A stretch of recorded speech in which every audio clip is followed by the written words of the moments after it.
Congress party BC declaration పేరుతో బీసీలను ఏ విధంగా మోసం చేసిందో ఈరోజు తెలంగాణ భవన్లో ఇటు కేటీఆర్ హరీష్ రావు సమక్షంలో పవర్ పాయింట్ ప్రజెంటేషన్ ఇచ్చిన ఎమ్మెల్సీ దాసోశ్రావణ్ ఉన్నారు. అన్న ఏం చెప్పారు పవర్ పాయింట్ ప్రజెంటేషన్లో? బీసీలకు కాంగ్రెస్ పార్టీ ఏ విధంగా మోసం చేస్తుందంటే రేవంత్ రెడ్డి గారి ప్రభుత్వం అంటే పార్టీ కాంగ్రెస్ పార్టీ 2023 10 నవంబర్ నాడు కామారెడ్డి బీసీ డిక్లరేషన్ అని చెప్పని ఎన్నికల ప్రచారంలో భాగంగా కామారెడ్డి బీసీ డిక్లరేషన్ అని చెప్పని దేశంలోనే పేరెన్నికగలిగినట్టు బీసీ ముఖ్యమంత్రి కర్ణాటక ముఖ్యమంత్రి సిద్ధరామయ్య గారిని పిలిచి మరి అటు కోదండరాము ఇటు సిద్ధరామయ్య గారు ఇటు మహేష్ గౌడ్ గారు అందరూ నిలబడి ఆ డాష్ మీద కామారెడ్డి బీసీ డిక్లరేషన్ డిక్లేర్ చేసినారు. మీరు ఆ కామారెడ్డి బీసీ డిక్లరేషన్ నేను దయచేసి తెలంగాణలో ఉన్నటువంటి ఒక ప్రతి బీసీ బిడ్డ కూడా ఒకసారి తీసి చదవాలి. ఎందుకంటే చదివితే రేవంత్ రెడ్డి ప్రభుత్వం ఏం చెప్పింది 2 ఏళ్ళు గడిచిపోయిన తర్వాత ఏం మోసం చేస్తుంది అన్నట్టు అర్థమవుతుంది. ఇవాళ ప్రజెంటేషన్లో కూడా హరీష్ రావు గారి ముందు, కేటీఆర్ గారి ముందు, మిగతా పెద్ద నాయకుల ముందు ఏ రకంగా కామారెడ్డి బీసీ డిక్లరేషన్ను అమలు చేయకుండా నయవంచనకు గురి చేస్తూ, మరీ ముఖ్యంగా దాంట్లో ఇప్పుడు స్థానిక సంస్థల ఎన్నికలు వస్తున్నటువంటి దాని మీద 42% రిజర్వేషన్ ఏదైతే ఇస్తామని అన్నారో అది ఎట్లా ఇవ్వకుండా ఎగవేతకు పాల్పడుతూ ఉన్నాడు. ఏ రకంగా ఈ మొత్తం వ్యవహారాన్ని ఒక తమాషాగా ఒక మన్మానిగా నడిపించేసి మొత్తాన్ని కూడా ఒక అపహాస్యం పాలు చేసినాడు. మొత్తం రిజర్వేషన్లు ఉన్నది పోయింది ఇంకేదో పోయింది అన్నట్టుగా అసలు ఉన్న రిజర్వేషన్లకు కూడా విఘాతం కలిగించే విధంగా ఏ రకంగా వ్యవహరిస్తున్నాడు అనేటువంటిది పూర్తి స్థాయిలో ఇవాళ ఎక్స్ప్లెయిన్ చేసినాం. వాస్తవానికి కామారెడ్డి బీసీ డిక్లరేషన్లో 6 నెలల్లోనే కులగణన చేస్తాము, తర్వాత 6 నెలల్లోనే 42% రిజర్వేషన్ ఇచ్చేస్తాము అని చెప్తూ ఇంకా చాలా కూడా అందులో రకరకాలైనటువంటి ఒక ప్రామిసెస్ దాంట్లో చేసినారు. కులగణన 2 ఏళ్ళు అయింది చేసినారు. అడగంగా ఒక 16-15 నెలల తర్వాత స్టార్ట్ చేసినారు. అది కంప్లీట్ చేసినామంటున్నారు. అది కూడా ట్రిపుల్ టెస్ట్ అని చెప్పని సుప్రీంకోర్టు ఇచ్చినట్టుగా తీర్పు ఆధారంగా డెడికేటెడ్ కమిషన్ ద్వారా ఎంపిరికల్ ఎంక్వైరీ చేయాలా. కానీ ప్లానింగ్ డిపార్ట్మెంట్ ద్వారా ఎంపిరికల్ ఎంక్వైరీ చేయించేసి ఆ సర్వే చేయించేసి అది 42% రిజర్వేషన్ ఇవ్వడానికి తోడ్పడకుండా దాన్ని భ్రష్టు పట్టించే ప్రయత్నం చేసినారు. తర్వాత భూసాని వెంకటేశ్వరరావు అని చెప్పని ఒక డెడికేటెడ్ కమిషన్ అపాయింట్ చేస్తే అతని రిపోర్ట్ ఏమైందో తెలియదు, టర్మ్స్ ఆఫ్ రిఫరెన్స్ ఏంటియో తెలియదు. దాని తర్వాత జస్టిస్ సుదర్శన్ రెడ్డి గారి కమిటీ అని చెప్పని ఆ రిపోర్ట్ ఏమైందో తెలియదు. మొత్తానికి రేవంత్ రెడ్డి గారి స్వంత వ్యవహారం లెక్క ఇస్తానన్నటువంటి ఒక రిజర్వేషన్స్ను ఇవ్వకుండా, ఇచ్చిన వాగ్దానాలను అమలు చేయకుండా, దాంతోపాటుగా 20,000 కోట్ల రూపాయల బడ్జెట్లో బీసీలకు రిజర్వేషన్స్ బడ్జెట్ అలొకేట్ చేస్తా అని చెప్పినారు. అది కూడా ఇచ్చినటువంటి ఒక దాఖలాలు లేవు. తర్వాత 42% రిజర్వేషన్లు సివిల్ కాంట్రాక్ట్లో బీసీలకు ఇస్తా అని చెప్పని వాగ్దానం చేసిండ్రు, అది కూడా ఇస్తలేరు. ఎడ్యుకేషన్ ఫండ్ సపరేట్గా ఎక్స్క్లూజివ్గా బ్యాక్వర్డ్ క్లాసెస్కి ఇస్తా అని చెప్పినారు.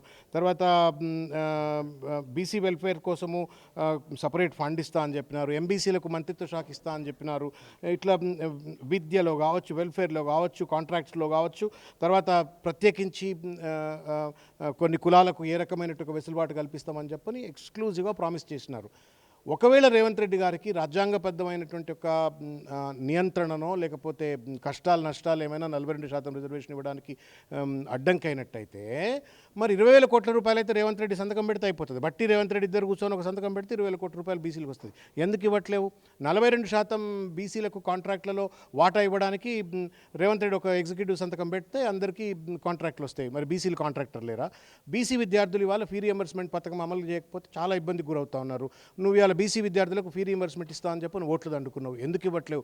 ఒక పక్కన నువ్వు కామారెడ్డి బీసీ డిక్లరేషన్ అమలు చేయకుండా, 42% రిజర్వేషన్లు ఇవ్వకుండా, మిగతా వాగ్దానాలు అమలు చేయకుండా బీసీలను తుంగలో తొక్కుతూ అణచివేతకు గురి చేస్తూ, మరో పక్కన కేసీఆర్ గారి నేతృత్వంలో అద్భుతమైన పథకాలు, అది గొర్రెల పంపిణీ పథకం కావచ్చు, లేకపోతే చేనేత కార్మికులకు సంబంధించింది కావచ్చు, మత్స్య కార్మికులకు సంబంధించింది కావచ్చు, ఇట్లా అన్ని వెనుకబడ్డ కులాలకు సంబంధించినటువంటి ఒక సాధికారత కోసం, అభివృద్ధి కోసం కేసీఆర్ గారు అమలు చేసిన ప్రతి పథకాన్ని వాళ్ళ తుంగలో దక్కేస్తున్నాడు.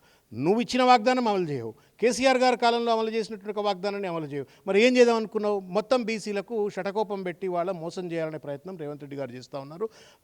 ఇవాళ ఆయనే 42% రిజర్వేషన్ ఇస్తా అని చెప్పిండు, ఆయనే బిల్లులు పెట్టిండు, ఆయనే ఆర్డినెన్స్ పెట్టిండు. ఇవాళ కోర్టుల కేసు పెండింగ్లో ఉంది. ఇప్పటికీ కేసు ఏం కొట్టివేయాలి హైకోర్టులో. కేసు పెండింగ్లో ఉండగా తగుదనమ్మా అని చెప్పని వాళ్ళ జీవో 946 పట్టుకొచ్చి నేను రిజర్వేషన్స్ ఇవ్వను, నేను పాత రిజర్వేషన్స్ ఇస్తా అని చెప్పని చెప్పని ఆ పాత రిజర్వేషన్ పద్ధతిలో కూడా వచ్చేటువంటి ఒక 22-23% రిజర్వేషన్స్ కూడా బీసీస్కి రాకుండా ఆ ట్రిపుల్ టెస్ట్ అనేది సరిగ్గా నిర్వహించకుండా మొత్తం బీసీల నోట్లో మన్ను కొట్టి తడిగుడ్డ పెట్టి గొంతు కోసే మీరేమో ట్రిపుల్ టెస్ట్ సరిగా చేయలేదంటున్నారు. మరి రేవంత్ రెడ్డి కాంగ్రెస్ మంత్రులు చెప్తుంది ఏంటంటే దాదాపు దేశవ్యాప్తంగా ఈ కులగలను తీసుకొని చాలా వరకు రాష్ట్రాలు కూడా అమలు చేస్తున్నాం. తెలంగాణ ఫాలో చేస్తుందని చెప్పేసి తెలంగాణను చాలా రాష్ట్రాలు కూడా ఆదర్శంగా తీసుకుంటాయని చెప్పేసి ప్రభుత్వం చెప్తున్న పరిస్థితి. అట్లా చెప్పకపోతే నేను చెప్పింది రైట్ అంటారా ఏమి? ఇప్పుడు రేవంత్ రెడ్డి నేను చెప్పింది రైట్ అంటే రేవంత్ రెడ్డి ఎందుకు అవుతాడు? వాళ్ళు మంత్రులు ఎందుకు అవుతారు? కాంగ్రెస్ మంత్రులు ఎందుకు అవుతారు? వాళ్ళు ఎట్లా నేను చెప్పింది తప్పే అంటారు. కానీ గుండె మీద చేయబెట్టుకొని చెప్పాలా. నేనేం చెప్పినా లేకపోతే వాళ్ళు ఏం చెప్పినా మీరేం చెప్పినా సత్యం అనేది ఒకటి ఉంటుంది. డెడికేటెడ్ కమిషన్ ద్వారా బీసీల వెనుకబాటుతనాన్ని గుర్తించాలా. గుర్తించిన తర్వాత ఇచ్చేటువంటి రిజర్వేషన్స్ ఓవరాల్ 50% దాటొద్దు అని చెప్పని ట్రిపుల్ టెస్ట్ 1, 2, 3 చెప్తా ఉంది. ఈ 1, 2, 3 నిజమేనా? నిజమే. నువ్వు డెడికేటెడ్ కమిషన్ ద్వారా ఎంపిరికల్ ఎంక్వైరీ చేసినావు అంటే లేదు, ప్లానింగ్ డిపార్ట్మెంట్ ద్వారా చేసినావు. నువ్వు ఆ సర్వే ద్వారా వచ్చినటువంటి యొక్క వివరాలను ఆధారంగా చేసుకొని నువ్వు 42% రిజర్వేషన్ ఎరైవ్ అయినావు అంటే లేదు, నువ్వు ఆల్రెడీ కామారెడ్డి డిక్లరేషన్ 23లో డిక్లేర్ చేసి దాన్ని భూసాని వెంకటేశ్వరరావు తోటి ఒత్తిడి పెట్టినావా, ఇంక బ్లాక్మెయిల్ చేసినావా, ఏం చేసినావా, ఆయనతో 42% అని చెప్పని రాయించుకున్నావు.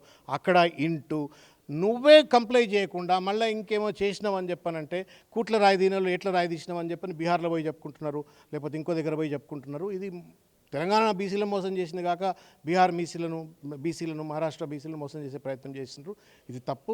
నేను మీ ద్వారా తొలి వెలుగు ద్వారా నేను రాహుల్ గాంధీ గారికి, తర్వాత మీనాక్షి నటరాజన్ గారికి నేను అప్పీల్ చేస్తున్నా. కాంగ్రెస్లో ఉన్న బీసీ నాయకులు కూడా అప్పీల్ చేస్తూ ఉన్నా. You have a right. Revanth Reddy మీద మీరు ఆయన మెడలు ఉంచుతారా, లేకపోతే ఆయనను మీరు ఒత్తిడి పెడతారా, లేకపోతే ఆయనతో మీరు కుస్తీ చేస్తారా, కలబడతారా, అలాయ్ బలాయ్ చేసుకుంటారా, మీ ఇష్టం ఏమైనా చేయండి. కానీ ఇచ్చిన వాగ్దాన్ని అమలు చేయించండి. బికాజ్ కాంగ్రెస్లో ఉన్న బీసీలైనా లేకపోతే బయట ఉన్న బీసీలైనా ఆబగా ఎదురు చూస్తూ ఉన్నారు. ఇవాళ బీసీ సాధికారత కోసం ఈ ప్రభుత్వం ఏం చేస్తుంది? బీసీ డిక్లరేషన్ అమలు చేస్తుందా చేయదా? 42% కాంట్రాక్ట్లో వాటా ఇస్తుందా ఇవ్వదా?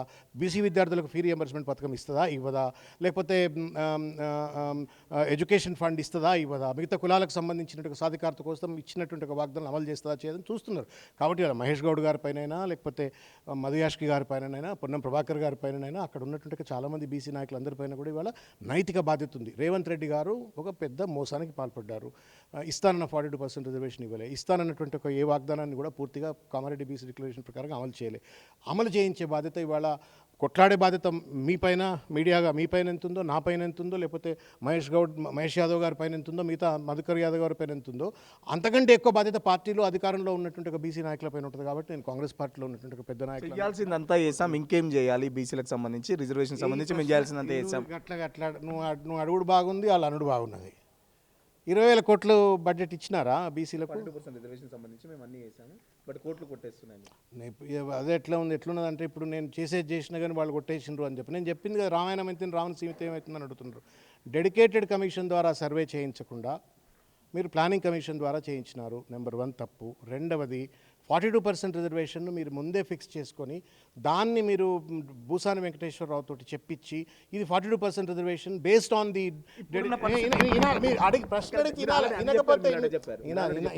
ప్రశ్న అడిగితే పూర్తిగా వినాలా. మీకు కూడా రేవంత్ రెడ్డికి లేని ఓపిక మీకు కూడా లేకపోతే ఎట్లా? మీరు వినాలా. మోసం చేసిండ్రు. దాంతోపాటుగా మీరు ప్రెసిడెంట్ ఆఫ్ ఇండియా బిల్స్ పంపినప్పుడు లేకపోతే ఆర్డినెన్స్ పంపినప్పుడు ఆ బిల్స్ను యాసెంట్ తెప్పించుకునేటువంటి ఒక బాధ్యత నా పైన ఉంటుంది కదా. కేసీఆర్ గారు కూడా తెలంగాణ కోసం పోరాటం చేసిండు. 35 రాజకీయ పార్టీల ఆఫీసులకు పోయి బతిలాడి కడుపులలో తలకాయలు పెట్టి వాళ్ళతో లెటర్లు పట్టుకొచ్చి తెలంగాణకు మద్దతు సాధించిండు నేషనల్ లెవెల్లో. రేవంత్ రెడ్డి ఎంతమంది జాతీయ స్థాయిలో ఎంపీల దగ్గర పోయినరు? Why a private bill in the parliament was not introduced? Why Rahul Gandhi has not led a delegation to president of India? Vote చోరీ కోసం మీరు అంతమంది ఎంపీలంతా నిలబడతారు, మరి బీసీ రిజర్వేషన్స్ కోసం వాళ్ళు ఎందుకు పోరు? అట్లాగే బీజేపీలో వాళ్ళైనా లేకపోతే కాంగ్రెస్లో ఉన్న వాళ్ళైనా అధికారం చేతిలో పెట్టుకొని ఇవాళ బీసీలను తెలంగాణలో ఉన్న బీసీల జీవితాలతో ఆట ఆడుతున్నారు. కాబట్టి దయచేసి చేతులెత్తి నమస్కారం చేసి విజ్ఞప్తి చేస్తున్నా, ఇచ్చిన వాగ్దానం అమలు చేయండి. ఫైనల్గా చెప్పండి, బీఆర్ఎస్ పార్టీ యాక్షన్ ప్లాన్ ఏంటి? ఈరోజు ఏం డిసైడ్ చేశారు? ఓవరాల్గా తెలంగాణ ఉద్యమం తరహాలో తీసుకొస్తానని ఇప్పటికే చెప్పారు. సో అలాంటి ఉద్యమం ఏమైనా తీసుకొస్తుందా?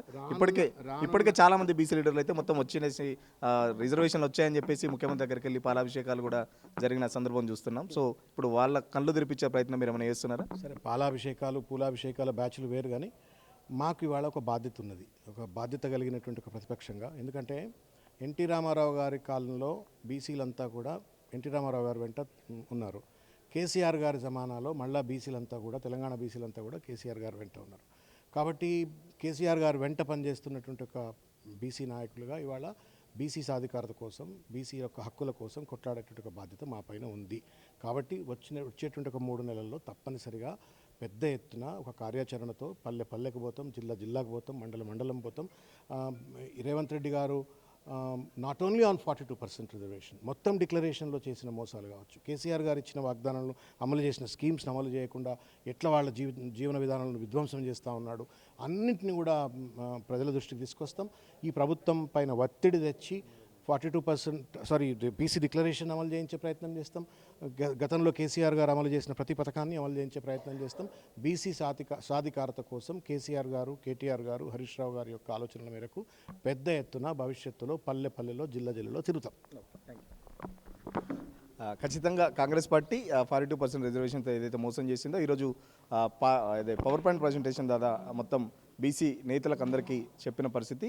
సో ఖచ్చితంగా బీసీ డిక్లరేషన్లో కేవలం 42% రిజర్వేషన్ కాదు, ఇంకా చాలా అంశాలకు సంబంధించి కాంగ్రెస్ పార్టీ హామీ ఇచ్చింది. ప్రతి సంవత్సరం 20,000 కోట్లు ఇస్తామని చెప్పింది.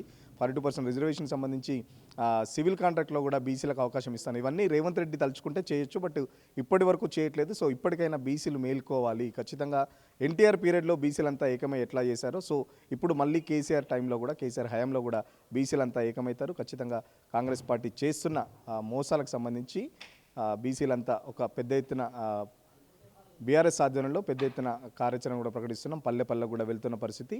వచ్చే 3 నెలల్లో బీఆర్ఎస్ పార్టీ బీసీలకు చేసిన, కాంగ్రెస్ పార్టీ చేసిన మోసం సంబంధించి ప్రతి మనిషిని, ప్రతి బీసీని టచ్ చేసే విధంగా కార్యాచరణ రూపొందిస్తామని చెప్పేసి చెప్తున్న పరిస్థితి. వీడియో జర్నలిస్ట్ సతీష్తో సురేష్, తొలి వెలుగు కోసం. అసలైన తొలి వెలుగు. ఫాలో వాట్సాప్ @తొలి వెలుగు అఫీషియల్.